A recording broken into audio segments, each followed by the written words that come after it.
Lori McDonald, de 41 años, padece diabetes. Una enfermedad que de manera imperceptible va consumiendo su cuerpo, acortando su vida. Lori nunca puede olvidar que tiene diabetes porque debe inyectarse insulina 4 veces al día para seguir viva. Cuando alguien padece diabetes, también se dice que tiene azúcar en la sangre. El azúcar en sangre o glucosa es el combustible que hace funcionar nuestro cuerpo. Inunda el torrente sanguíneo después de haber comido y recorre el cuerpo para que lo absorban nuestras hambrientas células. Sin embargo, la glucosa no puede pasar directamente de la sangre a las células. Para atravesar las membranas celulares, la glucosa necesita la ayuda de una hormona llamada insulina. Los diabéticos como Lori no producen insulina. Las células de su cuerpo no pueden conseguir la comida que necesitan de forma natural, y sin su inyección de insulina, Lori moriría. Pero la insulina artificial no es una cura, porque a diferencia de la insulina natural, no puede mantener el nivel de azúcar en sangre estable. Aunque compruebe sus niveles de azúcar 4 veces al día, Lori jamás estará completamente segura de tenerlo bajo control. Por la noche, mientras duerme, su cuerpo a veces se queda sin glucosa, privando al cerebro de su suministro de energía, y sin saberlo, Lori cae en coma. Mi diabetes está en un punto ya que no me doy cuenta de cuándo paso de estar dormida a inconsciente. Así que generalmente no sé cuándo voy a perder el conocimiento. Y es mi hijo quien me encuentra con convulsiones o peor. Y acabo por despertarme en una ambulancia o en el hospital.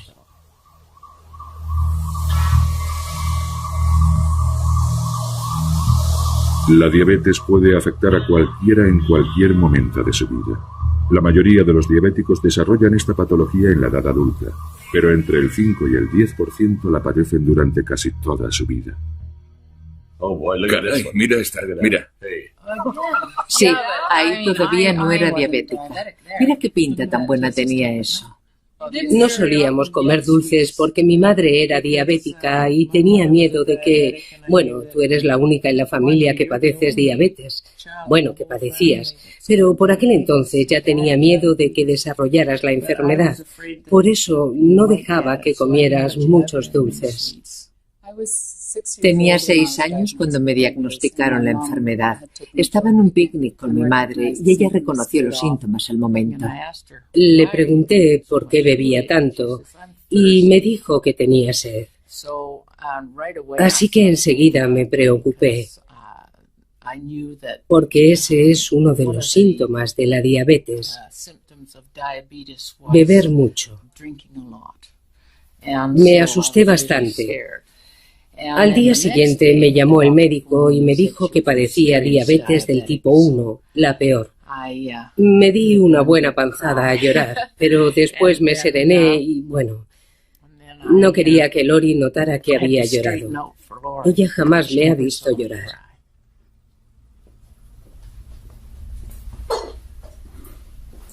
Para Lori, de 6 años de edad, y sus padres, la vida cambió de la noche a la mañana. Ahora tenía que controlar su dieta y el ejercicio físico que realizaba, además de inyectarse insulina cada pocas horas. Recuerdo en concreto cómo el médico me decía que pasarían al menos 10 años antes de que se encontrara una cura para la enfermedad. Y yo por entonces tenía 6 años y medio, y me aterrorizó la idea de que faltara todavía tanto tiempo, porque para entonces ya tendría 16 años, sería casi una adulta y ya no podría hacer nada divertido.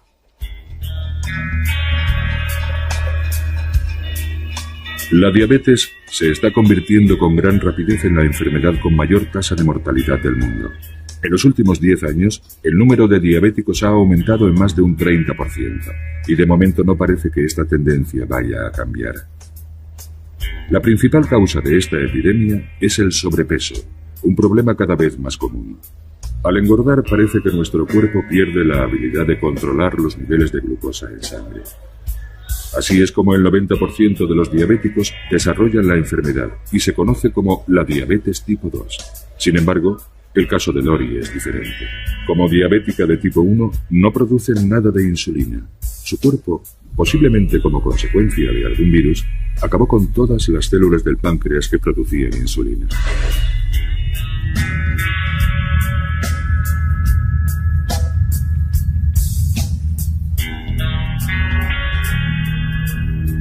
En la ciudad natal de Lori, Edmonton, Canadá, los médicos estudian nuevos tratamientos. El doctor Edmond Ryan dirige la clínica universitaria para el tratamiento de la diabetes. Todos los días atiende a pacientes que sufren complicaciones debidas a la enfermedad. Es una enfermedad muy grave porque provoca muchas otras patologías. Una persona con diabetes tiene mayor riesgo de padecer problemas cardíacos y accidentes cerebrovasculares. También de sufrir enfermedades renales, ceguera, daños en los nervios que pueden desembocar en amputaciones, y todo esto sin olvidar otros problemas sexuales e intestinales. Las implicaciones y ramificaciones de la enfermedad son terribles. ¿Llevas un registro de tus niveles de azúcar? Sí. ¿Cada cuánto tiempo compruebas tus niveles? Para minimizar las posibles complicaciones, los diabéticos deben llevar un control estricto de sus niveles de glucosa en sangre y compaginar una dieta equilibrada y ejercicio regular con las inyecciones de insulina. Es un arte impreciso que requiere un compromiso total. Veo que por la noche lo tienes algo más alto. ¿Es por algo que comes? Hay que encontrar el equilibrio entre el ejercicio, que tiende a bajar el nivel de glucosa en sangre, la insulina que hay que inyectarse para bajar el nivel de azúcar y la comida que hay que ingerir que vuelve a subir los niveles de azúcar. Un enfermo de diabetes tiene que compaginar la dieta y el ejercicio con la insulina que se inyecta todos los días con cada comida. Esa es su lucha y es bastante dura. Hoy casi nadie recuerda lo que suponía padecer diabetes antes del descubrimiento de la insulina. Las salas de los hospitales estaban llenas de pacientes, muchos de ellos niños. Sus cuerpos se consumían en una larga agonía. Guardo un libro de texto de 1916 y en el apartado donde habla de la diabetes tipo 1, dice que el tratamiento es llevar al paciente al hospital y suministrarle solución fisiológica, es decir, suero. Con esto de 11 casos, 2 se recuperaban lo suficiente para redactar su testamento. Después morían igualmente. Aquel era el futuro de los enfermos en los años anteriores al descubrimiento de la insulina. El gran avance en el tratamiento de la diabetes se produjo en Toronto, Canadá, en 1921, cuando Frederick Banting y Charles Best consiguieron lo que muchos otros habían intentado sin éxito. Extrajeron insulina del páncreas de un perro. 8 cc's of extract given at 12 midnight. Al volver a inyectar esa insulina en perros diabéticos, casi todos volvían a la vida de forma milagrosa. It's a resurrection. Charlie! El descubrimiento de la insulina fue uno de los grandes logros médicos de la historia. De la noche a la mañana, los diabéticos conseguían escapar de una muerte segura. It isn't toxic after all, it works. Sin embargo, esta hormona no era la cura milagrosa que todos creyeron en un principio. La diabetes seguía matando, aunque no tan rápidamente.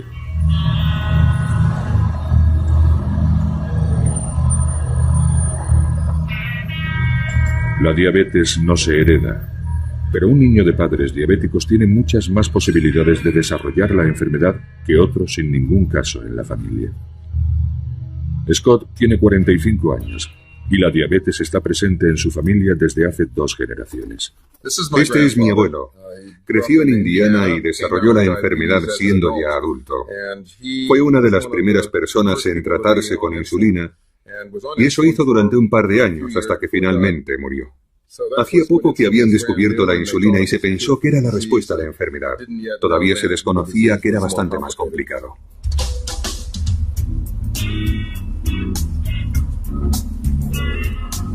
Me diagnosticaron diabetes cuando tenía 22 años. Iba camino de Luisiana para ver a un amigo.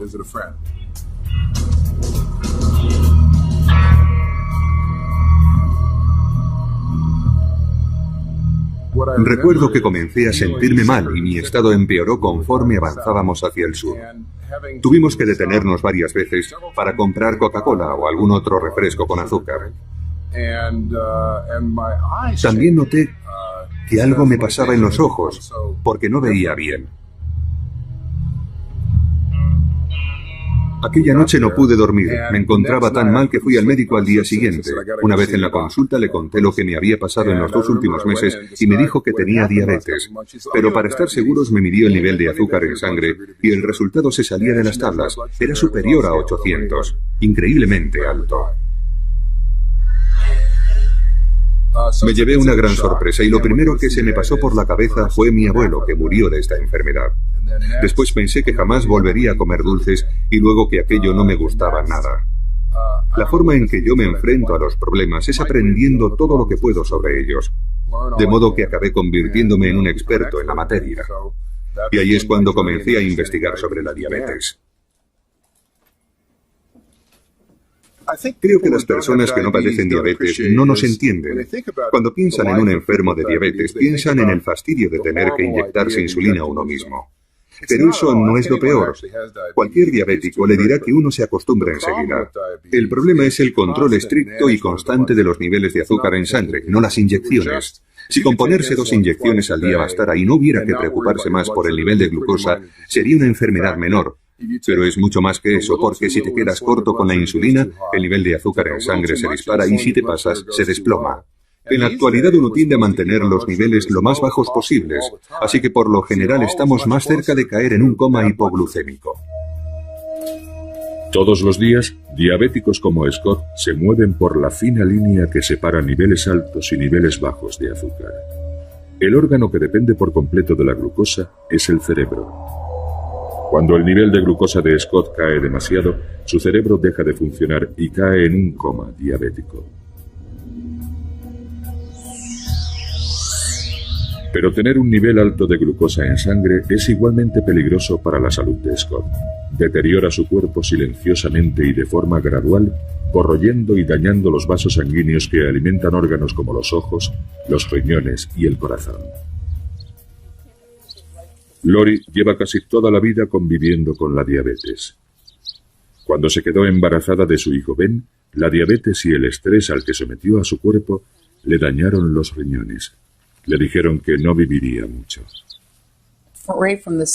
Desde el principio decidí tener una vida corta, pero pasarlo en grande, hacer el loco, lo que me diera la gana.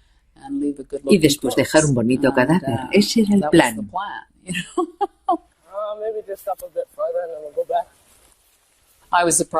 Me sorprendió llegar a los 30, la verdad. De todas formas, yo siempre le hablaba a mi hijo de mi situación. Intentaba prepararle para mi muerte. Quería que supiera la verdad y cómo cambiarían las cosas cuando yo faltase.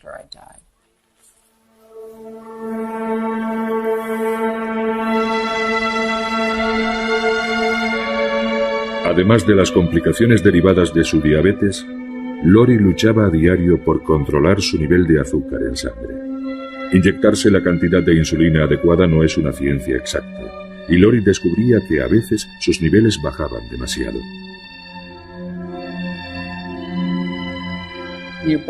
Al final el cuerpo se acostumbra a los altibajos de glucosa, así que no te das ni cuenta.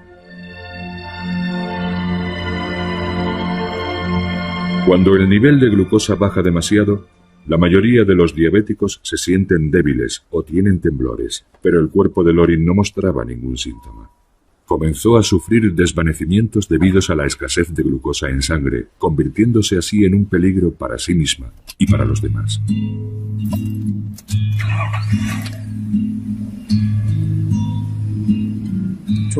Conducir es peligroso, porque nunca sé si estoy al 100%. A veces voy conduciendo por la carretera y comienzo a sentir que pierdo la concentración, que no veo bien, que tengo problemas para distinguir las líneas discontinuas.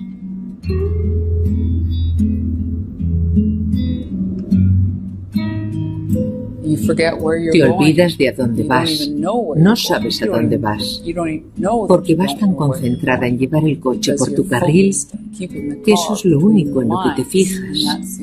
Hasta que tienes el accidente.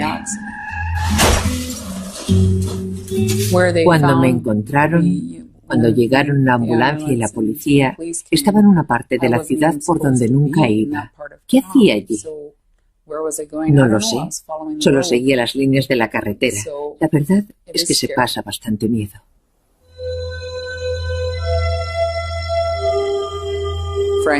Sinceramente, yo ya no esperaba que encontrasen ningún remedio o cura para mí. Puede que sí para los diabéticos recién diagnosticados, pero no para mí.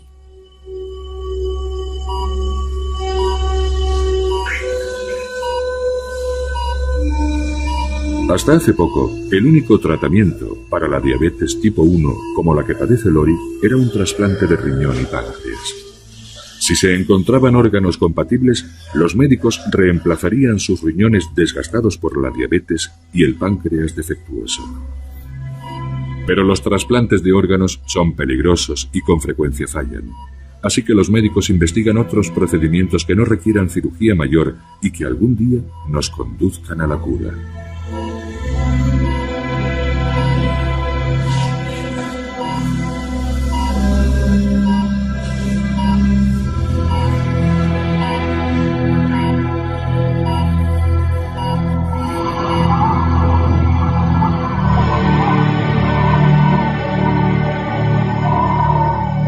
A mediados de la década de 1980, la búsqueda para encontrar una cura de la diabetes se centraba en la extracción de las prometedoras células de los islotes pancreáticos, las células que segregan la insulina. Hay más de 1 millón de islotes repartidos por todo el páncreas. Su función es detectar y reaccionar ante cualquier cambio en los niveles de glucosa en sangre, liberando insulina cada vez que comemos.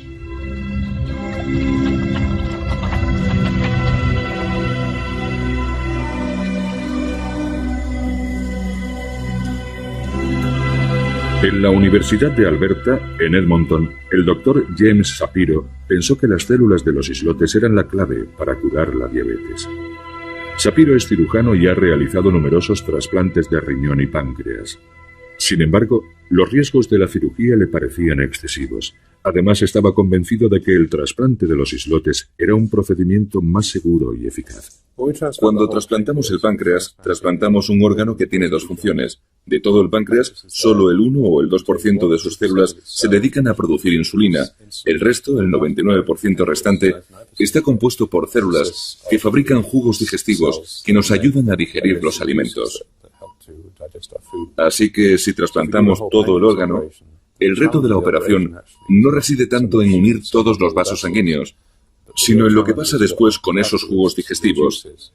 Porque si se produce algún escape o filtración, pueden disolver los tejidos adyacentes y por eso el riesgo de infección es tan alto y las complicaciones que pueden surgir tras la operación tan numerosas.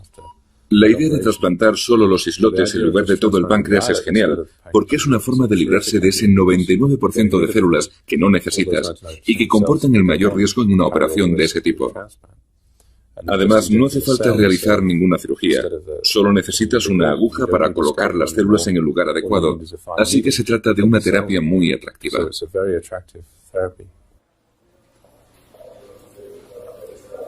El trasplante de los islotes era una especie de chiste entre los especialistas de todo el mundo.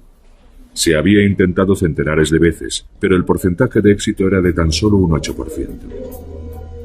James Shapiro pensó que podía mejorar esas estadísticas implantando más islotes y cambiando los fármacos que se utilizaban hasta entonces para evitar el rechazo. Sus pruebas demostraron que muchos de esos medicamentos eran tóxicos para las células de los islotes. De modo que desarrolló una nueva combinación de fármacos conocida como el Protocolo Edmonton. En 1998 comenzó los ensayos con 7 diabéticos. Cuando comenzamos los ensayos con humanos en 1998 y 1999, nuestro primer paciente dejó de pincharse insulina, pero no nos pusimos a dar saltos como locos porque pensamos que quizá había sido cuestión de suerte. Así que seguimos con un segundo paciente, un tercero, un cuarto, un quinto, un sexto, un séptimo, y solo entonces redactamos un artículo y lo publicamos. La acogida en todo el mundo fue espectacular, y entonces nos dimos cuenta de que habíamos logrado dar un gran paso adelante, porque habíamos pasado de un porcentaje de éxitos del 8% a un 100%, aunque fuera en un grupo de solo 7 pacientes.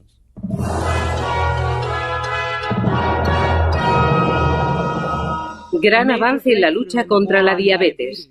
Investigadores canadienses han desarrollado un tratamiento para el tipo más duro de esta enfermedad mortal que podría eliminar la necesidad de inyectarse insulina.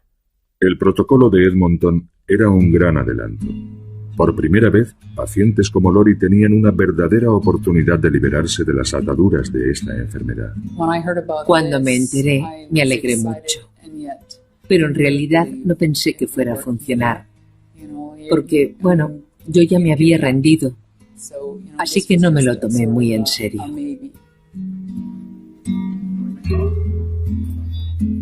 Una de las primeras cuestiones que planteamos a los que querían someterse al trasplante de islotes era: ¿cuál es tu mayor preocupación en relación con la diabetes? Si su respuesta era: me da miedo irme a dormir porque no sé si volvería a despertarme, o me da miedo conducir, o me da miedo quedarme solo con mis hijos porque no me fío de mí. Eso me daba una idea de la gravedad de su problema y de si podríamos ayudar con el trasplante de islotes. Bien, ahora voy a tomarte la tensión. El trasplante Edmonton es solo una opción para aquellos que padecen una diabetes severa. Los pacientes deben evaluar si el peligro de su diabetes supera al del trasplante, o más concretamente al del cóctel de medicamentos contra el rechazo que tendrán que tomar después de la operación. Un poco alto, ¿no? Aunque podemos conseguir liberarlos de la insulina y proporcionarles un buen control de los niveles de glucosa en sangre, eso tiene un precio. Y lo pagan al tomar fármacos inmunosupresores y al asumir el riesgo de la intervención. Por eso es muy importante que los pacientes comprendan lo que hay en juego, que no se trata de una simple cura de la diabetes. No es una cura todavía porque cambian la insulina por los inmunosupresores. Si la diabetes es grave, quizá les merezca la pena. Y es entonces cuando nos ponemos manos a la obra. Me daba igual cuáles fueran los efectos secundarios, si me proporcionaba un control fiable al 100%, si recuperaba mi vida. ¿Cómo me podían importar los efectos secundarios? Lo que quiero decir es que no importa cuál sea el coste o a qué debas renunciar, porque recuperar el control de tu vida es algo que no tiene precio.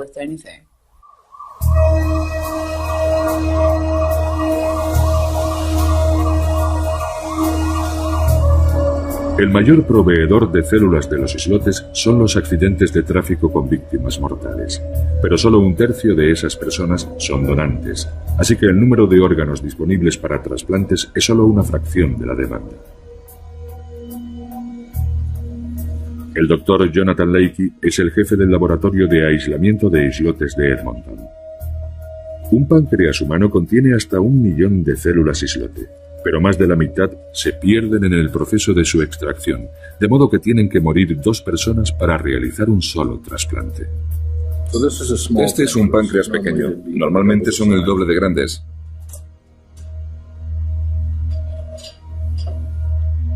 Son muchos los factores a tener en cuenta a la hora de extraer los islotes del páncreas de un donante. Por ejemplo, la edad del donante, la causa de su muerte, cuánto tiempo ha tardado en llegar el órgano hasta nosotros, aquí en Edmonton. Cuando comenzamos el proceso de extracción, el órgano pesa aproximadamente entre 100 y 150 gramos. Durante el proceso, le quitamos el tejido disuelto, que se ha convertido en una especie de sopa, y luego limpiamos la porción que contiene los islotes.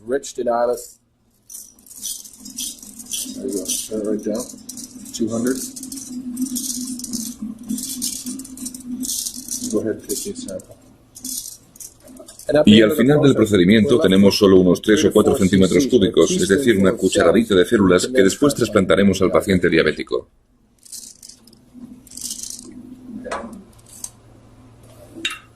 El proceso de extracción de los islotes dura unas 8 horas. El Dr. Leakey toma muestras de células constantemente para saber cuál es el momento óptimo para su extracción. La ciencia de la extracción de los islotes es casi un arte, porque hay que tomar decisiones muy importantes durante todo el proceso. Y aquí la experiencia y el saber hacer desempeñan una función crucial. Si tomas la decisión equivocada o lo haces demasiado tarde, entonces los islotes se disocian o se separan en células individuales. Y las células sencillas no funcionan. Necesitamos extraer el islote como una unidad.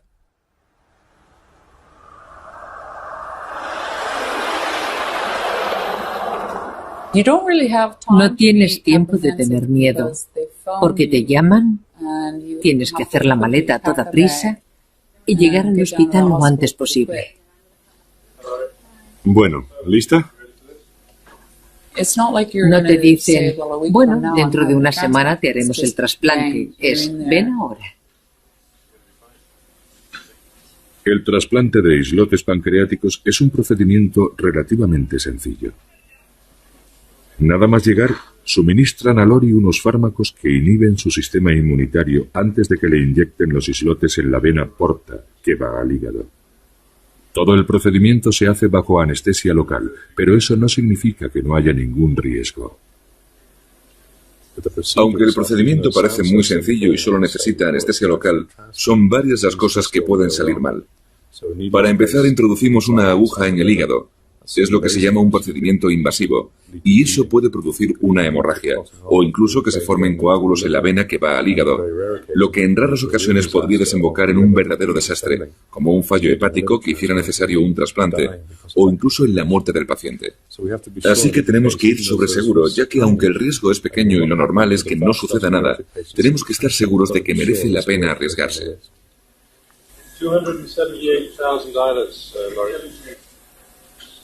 Los islotes fluyen con la sangre hasta llegar al hígado y después se alojan en su vena más pequeña. Allí se instalan y probablemente se ponen a trabajar inmediatamente. Después del trasplante, el paciente no necesitará insulina de inmediato y su nivel de glucosa en sangre bajará a niveles normales.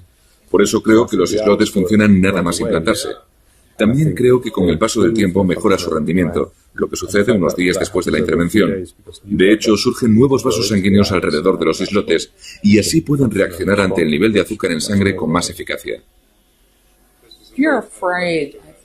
Lo que temes es que no funcione. Tienes miedo de que no salga como esperas, porque es un milagro. Y los milagros, como las hadas madrinas y ese tipo de cosas, no son muy habituales. Tenía miedo de que estallara la burbuja. Lori había vivido con diabetes más de 30 años, pero tan solo unos días después de su trasplante de islotes, la enfermedad desapareció. Su vida cambió. Comenzó a machacarse en el gimnasio, pero tras años conviviendo con la diabetes, seguía siendo muy cauta con la comida. No estaba del todo convencida de que sus nuevos islotes pancreáticos fueran el milagro que todos esperaban. Después del trasplante estaba bastante aprensiva y ponía mucho cuidado en lo que comía. Entonces me explicaron que tenía que dar trabajo a las células para hacerlas funcionar. Así que de repente no solo podía comer, sino que debía comer. Comencé con algunas cosas y vimos que las células funcionaban bien. Según parece, con el tiempo maduran y su rendimiento mejora. Los nuevos islotes de Lori no son una cura. Para que funcionen, tendrá que tomar a diario un cóctel de medicamentos inmunosupresores durante el resto de su vida. Evitan que su cuerpo mate a las células de los islotes, pero también reducen su habilidad para luchar contra infecciones comunes. Antes no solía acatarrarme, no cogía ni la gripe, pero el verano pasado me resfrié, la cosa se complicó y acabó convirtiéndose en una pequeña neumonía. Nunca había tenido neumonía antes, así que estoy segura de que se debe a los inmunosupresores que tomo. Como ya dije, este tratamiento tiene un coste. Y los fármacos para evitar el rechazo, bueno, en realidad cualquier cosa que interfiera con el sistema inmunitario siempre se cobra su precio. Se reduce el peligro de rechazo, pero aumenta el de infecciones, que en casos extremos pueden ser mortales. Y también aumenta las probabilidades de padecer cáncer, sobre todo ciertos tipos de cáncer de piel, pero también de los nódulos linfáticos, como por ejemplo el linfoma. Debido a los riesgos asociados a los fármacos contra el rechazo, solo se ofrece este tipo de trasplante a pacientes con diabetes tipo 1. Para la mayoría de los diabéticos, el camino hacia una cura sigue siendo dolorosamente lento. Desde el descubrimiento de la insulina en 1921, el mayor avance ha sido la creciente facilidad con la que los diabéticos pueden controlar sus niveles de glucosa en sangre. Antes tenía que ir al médico para que me dieran el nivel de azúcar. Allí tenían una máquina que tardaba 10 minutos en darte el resultado. Ahora lo hago yo mismo en casa y en solo 5 segundos, e igual que yo, todos los enfermos de diabetes. Y a más información, más fácil resulta controlar los niveles de glucosa. Ese ha sido el mayor cambio. Pero al final, hasta que no inventen una forma automática de liberar insulina, algún sistema que compruebe los niveles de azúcar y libere insulina cuando sea necesario, no habrá cura. Esa es la cura que necesitamos. Porque si tu vida depende de estar midiéndote el azúcar constantemente y de calcular cuánta insulina necesitas, todo eso acaba convirtiéndose en el centro de tu existencia. Y nos gustaría vivir como los que no tienen diabetes. Nos gustaría que nuestros páncreas generasen insulina sin tener que pensar en ello.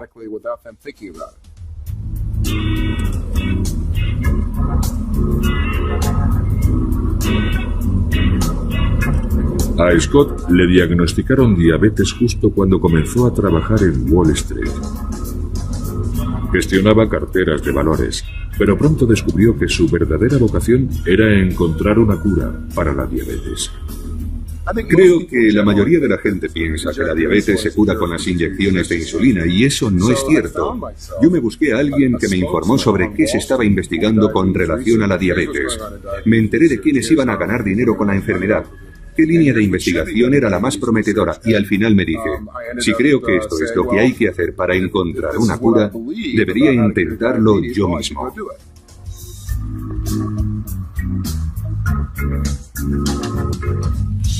Scott ha pasado los últimos 15 años buscando una cura. Su empresa, Islet Seed Medical, trabaja en un páncreas artificial donde los islotes se puedan trasplantar sin utilizar fármacos para suprimir el sistema inmunológico. Este es un modelo del páncreas artificial, la lámina o membrana de islotes. Como pueden ver, es del tamaño de una tarjeta de visita y es muy fina. Su grosor es la tercera parte de 1 milímetro. Las células de los islotes están en su parte central. Cuando se implante la lámina en el cuerpo de un diabético, debe situarse en el hígado y, como pueden ver, se parece a ponerse una lente de contacto. Luego se dan unos puntos de sutura en las esquinas para fijarlo bien y funcionará durante meses y años, liberando insulina cuando sea necesario. La lámina cubre por completo las células de los islotes. De esa manera evita que los glóbulos blancos las destruyan, al mismo tiempo que permite su funcionamiento. Porque los nutrientes pasan a través de la lámina procedentes del hígado y la insulina hace lo propio en sentido contrario, controlando así el nivel de glucosa en sangre.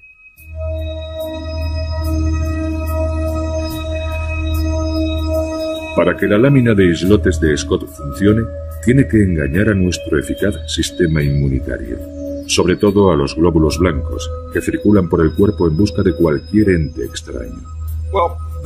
El modo en el que el cuerpo elimina a un invasor es a través de sus glóbulos blancos, que son como la policía. Identifican a la célula extraña y la matan. Así que nuestro objetivo es mantener a estas células policía lejos de los islotes para que no acaben con ellos.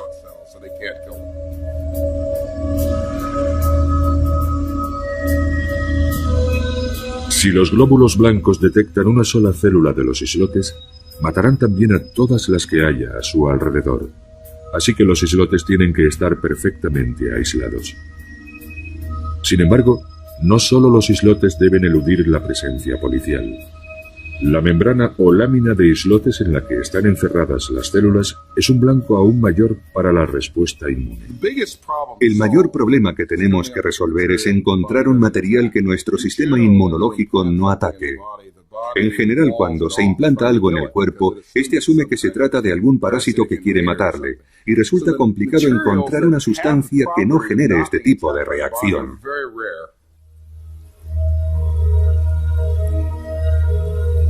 Afortunadamente para Scott, hay un material de origen natural que elude sin problemas las defensas del cuerpo. Una sustancia muy refinada que se obtiene de unas algas y se llama alginato. Es un milagro que algo así exista. No lo entiendo, pero lo cierto es que se trata de una sustancia que el cuerpo no identifica como extraña y por lo tanto no ataca. Y no es algo que hayamos inventado nosotros, sino que se encuentra en la naturaleza y resulta bastante asombroso que además esté presente en las algas. Se le puede dar forma de cápsula o lámina. Se coloca dentro del cuerpo y en un periodo de varios años no produce rechazo, así que es ideal para nuestros propósitos. Scott ha estado probando este tipo de lámina con el equipo de trasplantes de Edmonton. Esperan que sea el próximo gran avance en la lucha contra la diabetes y haga posible los trasplantes de islotes humanos sin necesidad de medicamentos contra el rechazo. ¿Estos son los experimentos con ratones? Sí, estos son los ratones. Algunos llevan el implante de la lámina con los islotes de ratón y tras la intervención, estos animales pasan de ser diabéticos a no padecer la enfermedad. Muy bien. Hace más o menos un año demostramos que estas láminas implantadas en animales grandes, pasados 2 meses, estaban tan limpias como cuando las colocamos. Para los que trabajan en este campo es un resultado sorprendente y maravilloso. Hemos llegado a un punto en el que si la lámina de islotes no funciona será porque hemos pasado por alto algún detalle. Es posible, claro, pero creemos que este sistema estará listo y funcionando dentro de 1 o 2 años.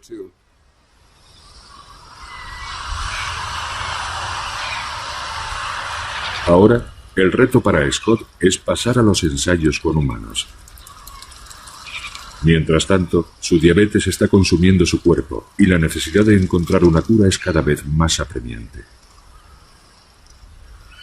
Todo aquel que padece diabetes participa en una carrera contrarreloj, pero yo en los próximos 5 años corro el riesgo de sufrir daños importantes en la retina. Dentro de 1 o 2 años, mi oftalmólogo me ha dicho que quizá deba someterme a una terapia con láser para ralentizar su degeneración, así que creo que si la lámina de islotes estuviera lista para entonces, mis problemas de retina desaparecerían. De modo que es una carrera contrarreloj en toda regla. Si no encontramos la solución a tiempo, perderé la vista. Y aunque la lámina de islotes de Scott funcione, habría que encontrar una fuente alternativa de islotes pancreáticos. Actualmente solo hay suficientes islotes humanos para realizar unos pocos trasplantes al año.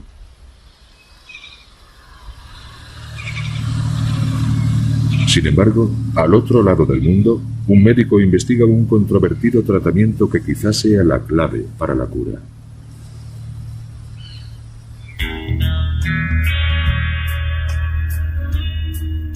En Auckland, Nueva Zelanda, hay un científico que trabaja con lo que podría ser una fuente ilimitada de islotes. El profesor Bob Elliott trata casos de diabetes desde la década de 1960. En los primeros años de su investigación, decidió que tenía que haber una solución mejor que la insulina. Mi madre padecía diabetes y cuando me uní al grupo de investigación, mi viejo profesor escocés me dijo: si quieres dedicarte a esto, elige algo que realmente te interese. Eso te ayudará a avanzar en la dirección adecuada. Así que elegí la diabetes. Enseguida llegué a la conclusión de que si el problema radicaba en la falta de células que fabrican la insulina, ¿por qué no sustituirlas? Para responder a la pregunta de qué puede sustituir a las células de los islotes, Bob Elliott acudió a una antigua técnica. En la década de 1920, tras el hallazgo de la insulina, los médicos descubrieron que disponían de un suministro ilimitado de la hormona para tratar a todos los diabéticos. Su solución fue extraer la insulina de los animales, sobre todo del páncreas de los cerdos. Si durante 60 años la insulina que se inyectaban los diabéticos procedía del cerdo y no se habían observado efectos secundarios, Bob Elliott se dijo: ¿por qué no trasplantar los islotes de los cerdos? Se trata de una idea bastante antigua. De hecho, el primer intento de curar la diabetes se realizó en 1896, cuando se intentó trasplantar un páncreas de perro a un diabético humano. Por supuesto no funcionó, porque el problema con los animales, con las células de los animales, es que el rechazo está garantizado y se produce en tan solo unos minutos. Este rechazo se debe a las diferencias biológicas entre animales y seres humanos. Nuestro cuerpo reconoce inmediatamente el órgano extraño y lo rechaza. Sin embargo, Elliot sabía que la insulina de los cerdos era casi idéntica a la humana, y pensó que si lograba proteger los islotes de cerdo de nuestro sistema inmunitario, quizá el trasplante fuera viable. Los niveles de glucosa en sangre de un cerdo son los mismos que en los humanos, y eso es bueno, porque, no funcionaría en un pájaro porque sus niveles de glucosa son distintos. Y lo mismo ocurre con las ovejas, por ejemplo. Los cerdos se parecen mucho a los seres humanos en ese sentido, de ahí que los escogieran. El primer problema con que se encontraron fue que resultaba muy complicado extraer las células productoras de insulina del páncreas de un ejemplar adulto. Así que el gran avance se produjo cuando decidimos olvidarnos de los cerdos adultos y nos concentramos en los ejemplares más jóvenes.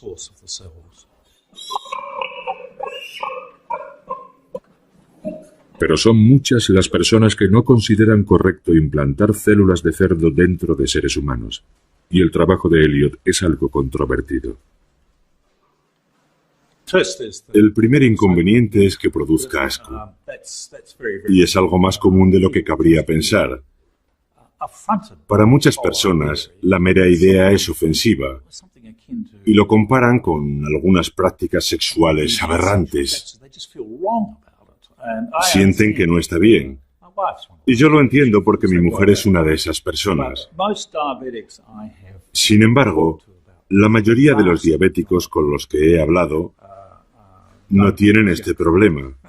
De hecho, me sobran los voluntarios. En 1996, tras utilizar con éxito islotes de cerdo para curar la diabetes en animales, Bob Elliot pasó a los ensayos con humanos. Uno de los primeros voluntarios fue el dueño de una tienda de instrumentos musicales, Michael Hellier.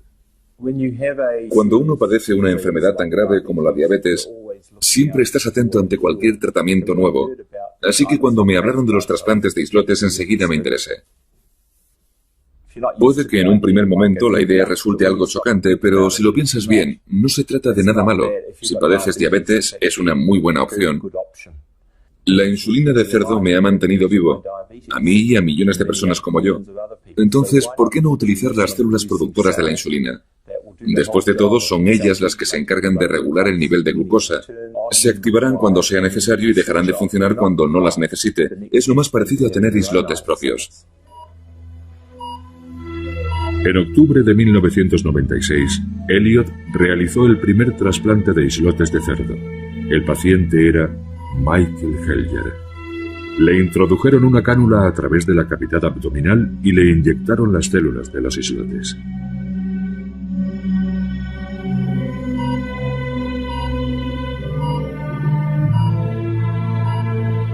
La cavidad abdominal tiene vasos sanguíneos muy cerca de la superficie de los intestinos y el hígado, lo que proporciona una buena oxigenación para estas células en un área bastante grande.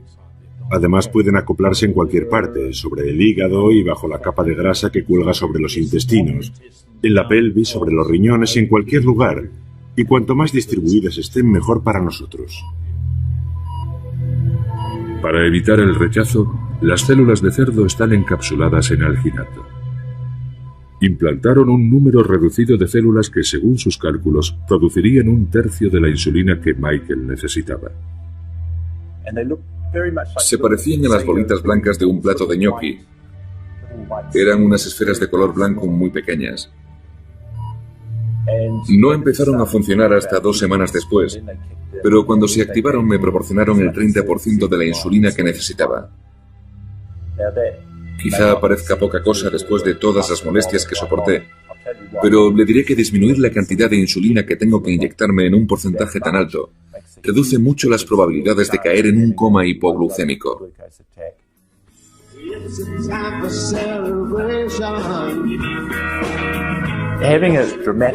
Aquel logro me dio mucha moral, porque por fin, por primera vez en más de 20 años, mi cuerpo estaba produciendo insulina de nuevo. Era casi como ser normal otra vez. Y eso me animó muchísimo.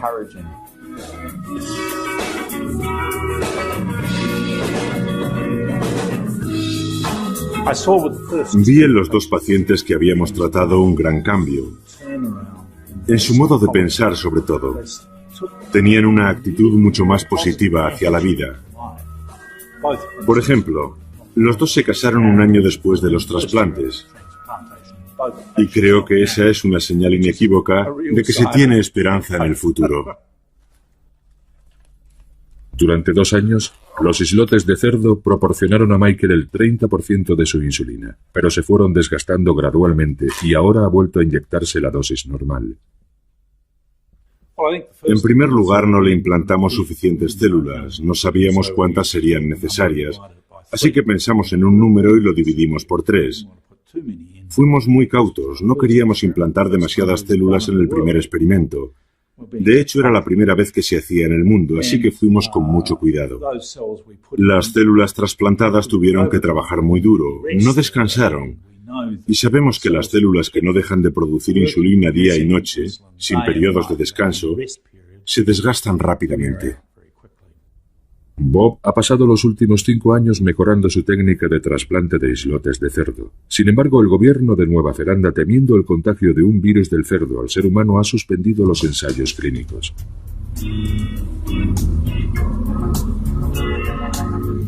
Elliot cree que el riesgo de contagio es pequeño, por eso sigue investigando en la Ciudad de México.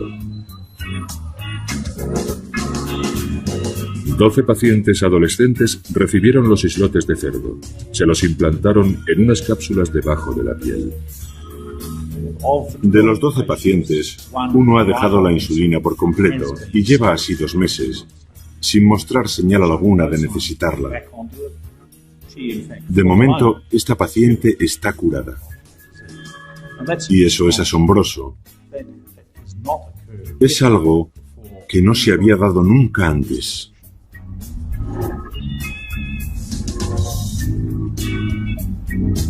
Bob Elliot todavía no ha dado con la cura. Nadie sabe durante cuánto tiempo funcionarán las células de cerdo, y son necesarios más ensayos para mejorar el porcentaje de éxitos. Actualmente es de 1 entre 12. Para Lori McDonald, el trasplante de islotes humanos le ha cambiado la vida. 18 meses después, se siente mejor que nunca, y sus nuevas células siguen proporcionándole la insulina que necesita. Vivir con miedo no es vivir. Y yo ahora me estoy resarciendo de todo el tiempo perdido.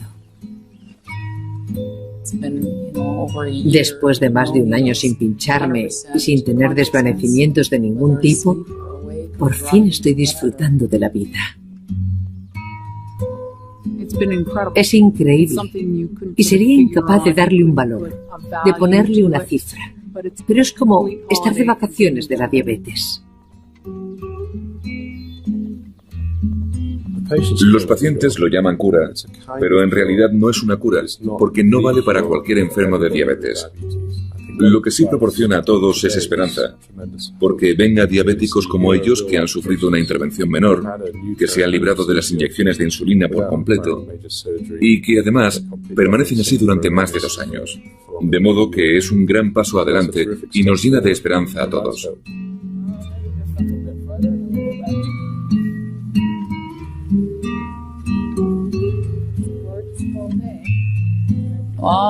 Quizá acuda a la boda de mi hijo algún día. ¿Quién sabe? Puede que incluso conozca a mis nietos.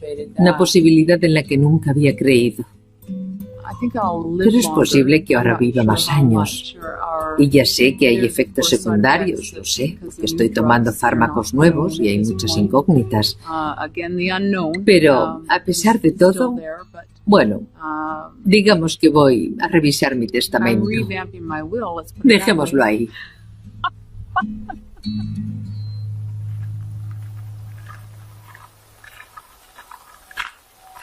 Es demasiado pronto para saber cuánto durarán los islotes de Lori, pero el suyo es uno de los primeros casos en los que la enfermedad ha remitido. Gracias a su trasplante, ahora otros diabéticos como Scott King ven su curación un poco más cerca. Y quizá pronto haya un tratamiento disponible para muchos más. Tengo mucha fe en que Dios va a curar la diabetes muy pronto. Pero esa fe va unida a algo que es lo que la mantiene con vida. Y ese algo es mi trabajo. Nuestra lucha por encontrar la cura para la diabetes. Y da igual quién dé con ella, lo importante es que va a pasar. Vamos a vivir tiempos muy interesantes en este campo de investigación porque estamos muy cerca, tenemos las herramientas y el momento ha llegado. Si logramos unir todas las piezas, tendremos una cura disponible para todo el mundo. Que a diferencia de la insulina natural, no puede mantener el nivel de azúcar en sangre estable. Aunque compruebe sus niveles de azúcar 4 veces al día, Lori jamás estará completamente segura de tenerlo bajo control. Por la noche, mientras duerme, su cuerpo a veces se queda sin glucosa, privando al cerebro de su suministro de energía, y sin saberlo, Lori cae en coma. Mi diabetes está en un punto ya que no me doy cuenta de cuándo paso de estar dormida a inconsciente.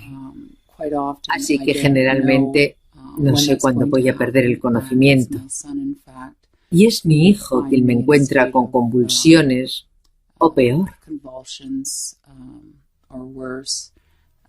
Y acabo por despertarme en una ambulancia o en el hospital.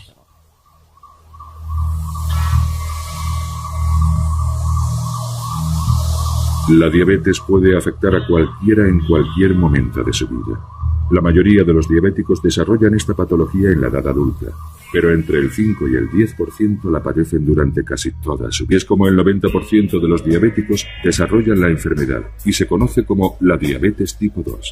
Sin embargo, el caso de Lori es diferente. Como diabética de tipo 1, no produce nada de insulina. Su cuerpo, posiblemente como consecuencia de algún virus, acabó con todas las células del páncreas que producían insulina.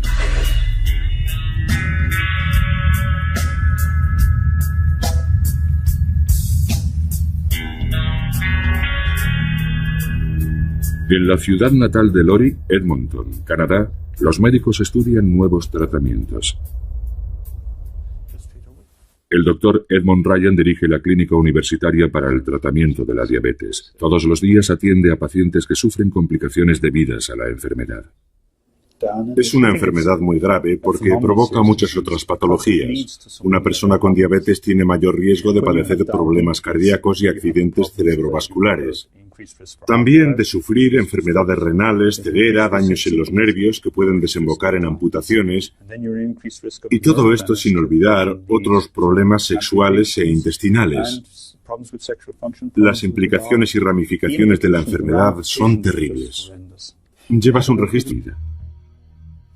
Caray, mira esta, mira. Sí, ahí todavía no era diabética. Mira qué pinta tan buena tenía eso. No solíamos comer dulces porque mi madre era diabética y tenía miedo de que, bueno, tú eres la única en la familia que padeces diabetes. Bueno, que padecías, pero por aquel entonces ya tenía miedo de que desarrollaras la enfermedad. Por eso no dejaba que comieras muchos dulces. Tenía 6 años cuando me diagnosticaron la enfermedad. Estaba en un picnic con mi madre y ella reconoció los síntomas al momento. Le pregunté por qué bebía tanto y me dijo que tenía sed. Así que enseguida me preocupé, porque ese es uno de los síntomas de la diabetes, beber mucho. Me asusté bastante. Al día siguiente me llamó el médico y me dijo que padecía diabetes del tipo 1, la peor. Me di una buena panzada a llorar, pero después me serené y, bueno, no quería que Lori notara que había llorado. Ella jamás me ha visto llorar.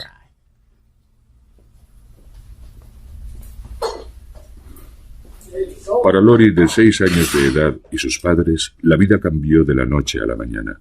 Ahora tenía que controlar su dieta y el ejercicio físico que realizaba, además de inyectarse insulina cada pocas horas. Recuerdo en concreto cómo el médico me decía que pasarían al menos 10 años antes de que se encontrara una cura para la enfermedad. Y yo por entonces tenía 6 años y medio. Y me aterrorizó la idea de que faltara todavía tanto tiempo, porque para entonces ya tendría 16 años, sería casi una adulta y ya no podría hacer nada divertido.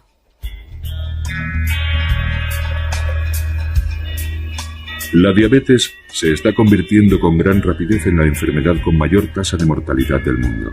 En los últimos 10 años, el número de diabéticos ha aumentado en más de un 30%, y de momento no parece que esta tendencia vaya a cambiar. La principal causa de esta epidemia es el sobrepeso, un problema cada vez más común. Al engordar parece que nuestro cuerpo pierde la habilidad de controlar los niveles de glucosa en sangre. Así,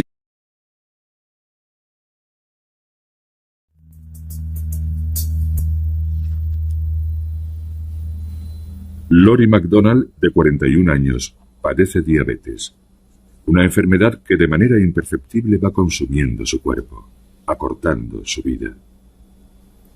Lori nunca puede olvidar que tiene diabetes porque debe inyectarse insulina 4 veces al día para seguir viva. Cuando alguien padece diabetes, también se dice que tiene azúcar en la sangre. El azúcar en sangre o glucosa es el combustible que hace funcionar nuestro cuerpo. Inunda el torrente sanguíneo después de haber comido y recorre el cuerpo para que lo absorban nuestras hambrientas células. Sin embargo, la glucosa no puede pasar directamente de la sangre a las células. Para atravesar las membranas celulares, la glucosa necesita la ayuda de una hormona llamada insulina. Los diabéticos como Lori no producen insulina.